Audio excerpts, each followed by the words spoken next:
దశాబ్ద కాలం నాటి పాలమూరు ప్రజల కళ సాకారం కోసం గతంలో బీఆర్ఎస్ ప్రభుత్వం ఎంతో కృషి చేసింది. పాలమూరు రంగారెడ్డి ఎత్తిపోతల ప్రాజెక్టుకు పర్యావరణ అనుమతులు తీసుకొచ్చి అనతి కాలంలోనే ప్రాజెక్టు పనులు పూర్తి చేయాలని ప్రతినబూరింది. అందుకోసం 9,000 కోట్ల పనులకు టెండర్లు కూడా విడుదల చేసింది. కానీ వాటిని ప్రస్తుత కాంగ్రెస్ ప్రభుత్వం రద్దు చేసే యోచనలో ఉన్నట్లు తెలుస్తోంది.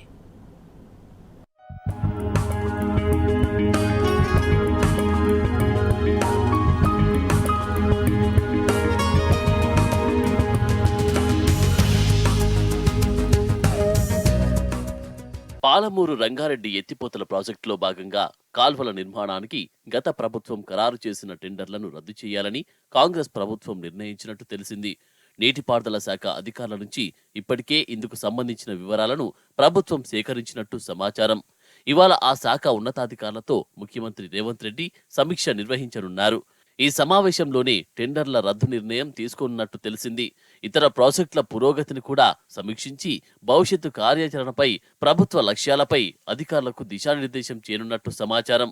తమ పరిధిలోని పనులకు సంబంధించి పూర్తి వివరాలతో హాజరు కావాలని ఇరిగేషన్ శాఖ ఉన్నతాధికారులకు సీఎం కార్యాలయం నుంచి సమాచారం అందింది.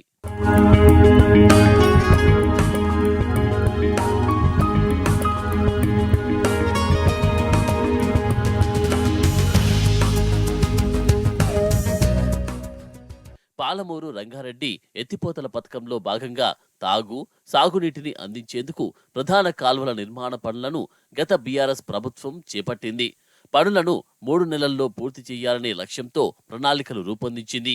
ప్రాజెక్టు పరిధిలో 1,226 గ్రామాలకు తాగునీరు అందించడం, 1,536 చెరువులను నింపడంతో పాటు 12.30 లక్షల ఎకరాలకు సాగునీటిని అందించాల్సి ఉంది. అందుకోసం 915 కిలోమీటర్ల పొడవుతో ప్రధాన కాల్వల నిర్మాణం చేపట్టాల్సి ఉంది. అయితే వెంకటాద్రి రిజర్వాయర్ నుంచి ఆయకట్టు ప్రారంభం కానుండగా సింహభాగం దాదాపు 9 లక్షల ఎకరాల ఆయకట్టు ఉద్దండాపూర్ రిజర్వాయర్ కింద ఉన్నది. అందుకు సంబంధించి కాల్వల నిర్మాణానికి 15,515 ఎకరాల భూమి సేకరించాల్సి ఉండగా అందుకు గత బీఆర్ఎస్ ప్రభుత్వం ఆమోదం తెలిపింది.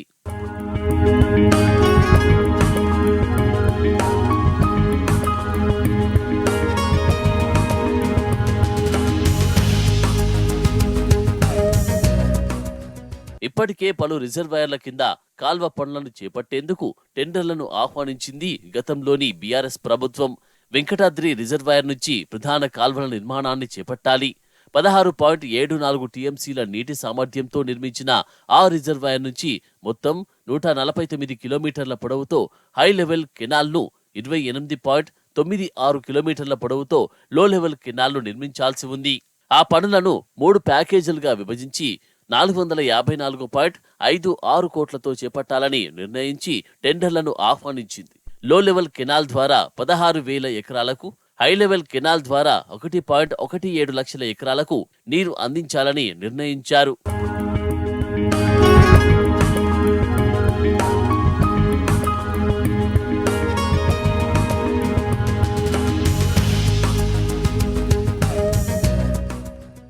రంగారెడ్డి, నాగర్ కర్నూల్, నల్గొండ జిల్లాలో 1.33 లక్షల ఎకరాలకు సాగునీరు అందడంతో పాటుగా ఫ్లోరైడ్ బాధిత గ్రామాలకు తాగునీరు కూడా అందించాల్సి ఉంది.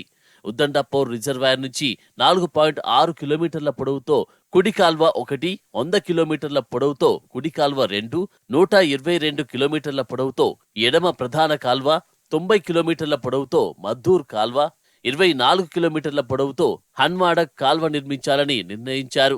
అందుకు సంబంధించి అధికారులు ఇప్పటికే సుమారు 5,600 కోట్ల విలువైన పనులకు ప్రభుత్వం ఆమోదం తెలిపింది. అందులో రిజర్వాయర్ నుంచి 122 కిలోమీటర్ల పొడవుతో వికారాబాద్ వరకు ఎడమ కాల్వను తవ్వాల్సి ఉండగా 3 ప్యాకేజీలుగా విభజించి 1,469 కోట్ల అంచనా వ్యయంతో టెండర్లను కూడా పిలిచారు. కురుమూర్తిరాయ రిజర్వాయర్ నుంచి 103 కిలోమీటర్ల పొడవుతో హై లెవెల్ ప్రధాన కాల్వను తవ్వాల్సి ఉండగా దాని కింద మొత్తంగా 1.51 లక్షల ఎకరాల ఆయకట్టు ఉన్నది. ఆ పనులకు సైతం టెండర్లను ఖరారు చేశారు. ఈ క్రమంలో కాంగ్రెస్ ప్రభుత్వం ఆ టెండర్లన్నింటినీ రద్దు చేయాలని నిర్ణయించినట్టు సమాచారం.